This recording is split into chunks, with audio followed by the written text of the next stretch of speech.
Calma. Olha aí os tucanos, né? Explicando por que derretem.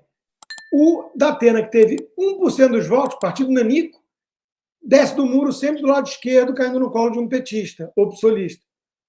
Declara apoio ao Boulos, é o para-choque de comunista. E o Alckmin, idem. Pode ser um grande prefeito, diz aquele que dizia: o ladrão quer voltar à cena do crime. E poucos meses depois estava: Lula! Lula! E cantando, entre aspas, a Internacional Socialista, porque ele nem sabia a letra direito. É um tucano típico, né? Um tucano típico. Aliás, o Alckmin disse também que só a Janja tem um relacionamento mais forte com o Lula do que ele. Deve ser da mesma natureza também, o relacionamento dele com o Lula. Que está lá, querendo dar R$500 bilhão para o MST. Então é isso, acena para os tucanos e avança no projeto comunista. Aliás, gritaram que ele ia roubar a santa lá no Círio de Nazaré, né? Mas roubar a santa é o menor dos problemas. O problema é que o Lula quer roubar a igreja toda e o catolicismo. O cristianismo, na verdade. Porque é um salafrário que entendeu, como disse no Entre Atos, do João Moreira Salles, né? Do Valtinho. Valtinho, João é o irmão, agora não lembro. Ele disse que o movimento de solidariedade na Polônia entendeu que precisava jogar com a Igreja Católica. E daí veio a teologia da libertação e tudo mais. Então, o Lula quer roubar a Igreja Católica para si. Se fosse só uma santa ou outra, estava barato. Por falar nisso, Fafá de Belém, muito feliz com a presença do Lula e os milhões que isso representa para ela, cantou junto com o casal.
Ninguém merece. Ninguém merece ver isso, né? É verdade. Bom, enquanto isso, o governo põe sigilo sobre lista de passageiros de voo de São Paulo que parou 10 minutinhos em São Paulo. A aeronave saiu do Chile com destino a Brasília, mas fez parada em São Paulo. O GSI diz que divulgação poderia trazer risco à segurança. Ou será que os passageiros anônimos traziam coisas na mala que a gente não pode saber? Olha, é a vergonha, né? Isso sim é estelionato eleitoral, né? Lembram do Lula no debate? Bolsonaro coloca sigilo em tudo. Quem bota sigilo em tudo, por quê? Tem alguma coisa a esconder, né? Pois é. E como é que está a economia nesse cenário todo?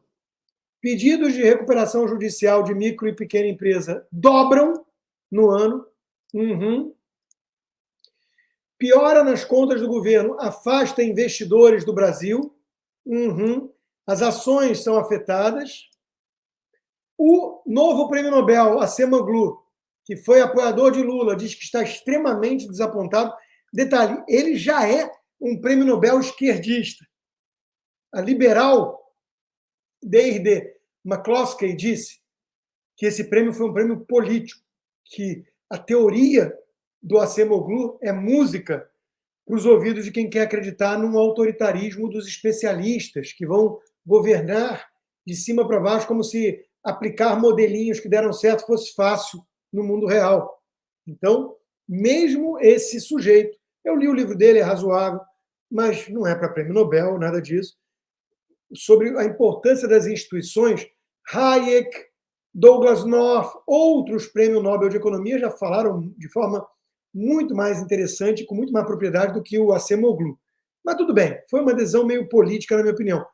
Mas mesmo ele está dizendo, puta, que decepção o Lula. É ou não é? Enquanto isso, o Galípolo no Banco Central é péssima notícia para os brasileiros, como diz o mestre Guzzo, desde que Lula assumiu a presidência 20 meses atrás, tem sido o trabalho independente do presidente do BC, nomeado no governo anterior, que segurou o valor do real, em oposição à demagogia irresponsável do Lula. Alguém acredita mesmo que o Galípolo vai ser um Roberto Campos Neto 2? Boa sorte. Até porque o dólar já pode passar de 6 a qualquer momento, segundo alguns analistas. Os próprios funcionários do Banco Central estão comprando dólares, eles sabem o que fazem, né? Faça como eles, é a minha sugestão. E eu voltei aos meus tempos de grafista hoje, ó, e fiz a minha análise de Elliott. Curva 1, 2, 3, 4, 5, correção ABC, e podemos estar entrando agora numa outra onda de alta. Seja o que Deus quiser. O meu dinheiro retido no Brasil, confiscado por um batedor de carteiras com toga, está derretendo em dólares, e é a moeda que me importa, né? Porque eu vivo aqui, sou americano. Então, ô Xande, dá uma janela, dá um waiver aí para poder mandar dinheiro para o exterior o quanto antes, né? Estou vendo meu dinheirinho, minha poupança no Brasil derretendo. Vamos para a última pauta do dia, minha voz já acabou. STF. Eu vou bem rápido aqui agora, né? Vivemos em grande harmonia entre os poderes, diz o cínico do Barroso, ignorando que também tem que ter independência entre os poderes. Ele se gabou de ter enterrado aquela PEC do retrocesso, a do voto impresso.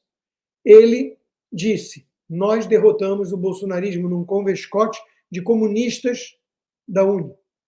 Imagina se existisse imparcialidade no STF/TSE e independência entre os poderes. No fundo, o Barroso mente tanto, mas tanto, é tão cínico como o Lula, né, que é preciso entender a estratégia aqui. É o gaslighting. É uma forma de abuso psicológico e manipulação emocional. Consiste em fazer com que a vítima duvide dela mesma, da sua sanidade. Foi um caso que a pessoa ficava acendendo a luz e mentindo para a mulher, né? E quem descreveu isso foi uma esquerdista. Essa Bárbara é uma esquerdista. A Gazeta do Povo chama atenção no editorial de hoje para o dever da discrição entre juízes. Participação de ministros em eventos patrocinados por empresas, especialmente as que têm processos no STF, minam a credibilidade da corte, e isso é a ponta do iceberg. Temos que falar dos escândalos dos escritórios dos cônjuges. Vários têm, né?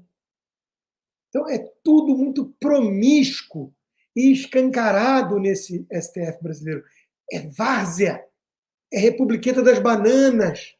Veja que até nos Estados Unidos houve críticas em relação a alguns justices aceitando viagem que não chega nem perto dos escândalos brasileiros, e isso foi aqui um rebuliço, uma celeuma, e estão revendo todo o código de ética.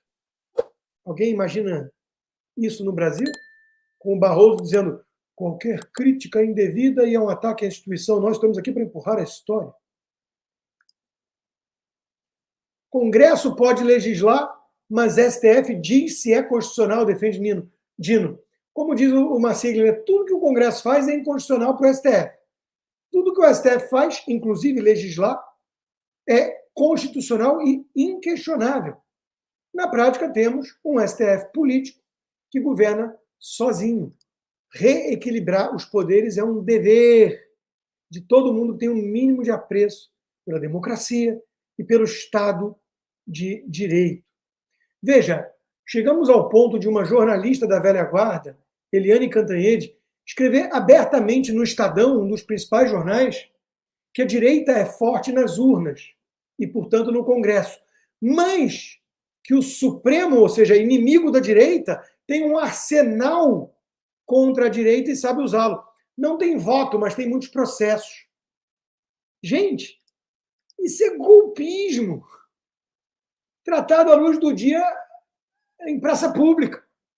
O Brasil virou várzea. Total, total.